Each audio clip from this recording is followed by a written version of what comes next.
Gujarat opinion news ચેનલના અહેવાલની અસર ચીખલી તાલુકાના ખાંભડા ગામ કે જે આદિવાસી વસ્તી ધરાવતું ગામ છે ત્યારે ચીખલી કુડવેલ માર્ગ ઉપર આવેલ ખાંભડા ત્રીજા માઇલથી સાદડવેલ જતો માર્ગ જે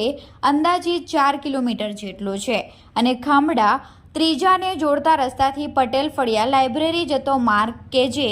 1.5 કિલોમીટર જેટલો છે। આ બંને રસ્તા માટે લગભગ 2007થી ગ્રામજનો દ્વારા અનેક જગ્યાએ રજૂઆતો કરવામાં આવી છે, તેમ છતાં આજ દિન સુધી આ રસ્તા બન્યા નથી। ત્યારે ગ્રામજનો દ્વારા સરકારના કાર્યક્રમોના વિરોધની ચીમકી આપી હતી, જે અંગેનો સમગ્ર બિસ્માર રસ્તો અહેવાલ ગુજરાત ઓપિનિયન ન્યૂઝ ચેનલમાં ગત 21 તારીખના રોજ પ્રસારિત કરાયા બાદ તંત્ર દ્વારા તાત્કાલિક ગામના સરપંચ અને આગેવાનો સાથે બેઠક યોજી આજરોજ આ બિસ્માર રસ્તાની મુલાકાત કરી હતી અને આગામી સમયમાં આ રસ્તા સહિત ગામના અન્ય રસ્તાઓની દરખાસ્ત સરકારમાં કરવામાં આવશે અને વહેલી તકે આ રસ્તાઓનું નવીનીકરણ કરવામાં આવશેનું આશ્વાસન અધિકારીઓ દ્વારા આપવામાં આવતા હાલ પૂરતો સરકારના કાર્યક્રમનો વિરોધનો કાર્યક્રમ મુલતવી રાખવામાં આવ્યો છે। ત્યારે ગામના આગેવાનો દ્વારા ગુજરાત ઓપિનિયન ન્યૂઝ ચેનલનો આભાર માનવામાં આવ્યો હતો। ત્યારે આવનાર સમયમાં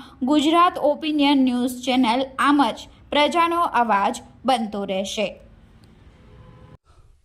ખાંભડા બાબતની રસ્તાની જે રજૂઆત હતી, લાંબા સમયથી અનેક જગ્યાએ રજૂઆતો કરવા છતાં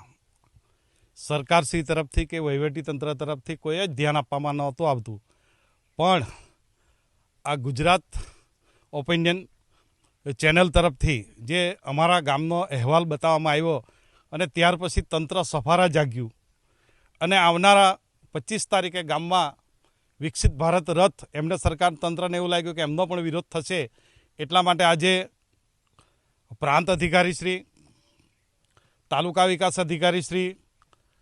અને બાંધકામ વિભાગમાંથી નાયબ કાર્યપાલક ઇજનેરશ્રી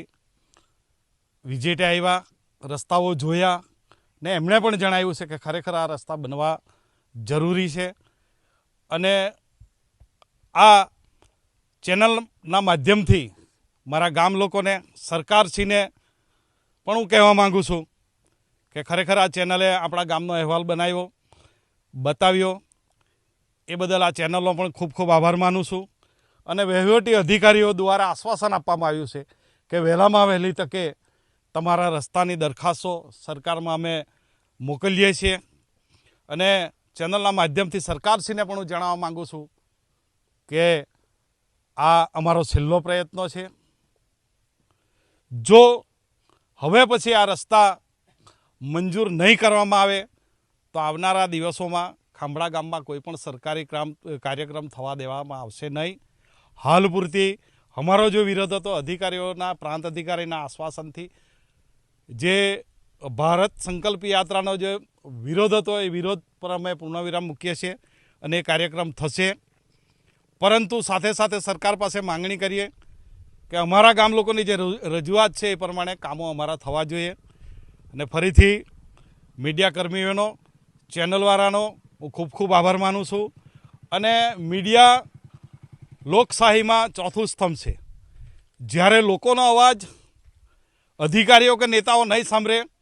તો મીડિયા લોકો વતી અવાજ રજૂ કરે છે, એ બદલે મીડિયાનો આભાર માનું છું અને આશા રાખું છું કે ખાંભડા ગામનો વિકાસ